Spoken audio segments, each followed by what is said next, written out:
Ang hapon sa tanan. Kumusta na mo guys? Dali guys, ang merienda ta. Merienda ta og butong. Merienda ta og butong. Ah, di ba? Sa Manila guys, mahal kayong butong. Pero guys, malay mo kat-kat kaon na jud kag libre. So na nagkat-kat diri guys sa butong diri dapit sa Ambalay. Nangayo ko sa kabuok. So nakita na ko sa inyo. Tara. Charan! Iyan ang gi kanang iyan ang gi abrihan no. Tamis ra ba ni guys ug kanang kuan sabo?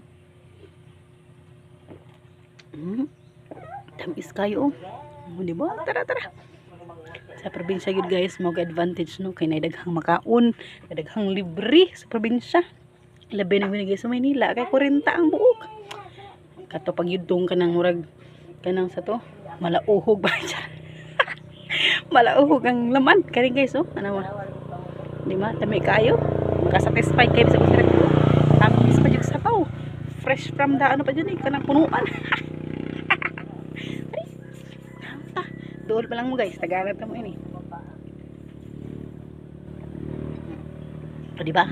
Katabang na si TI guys.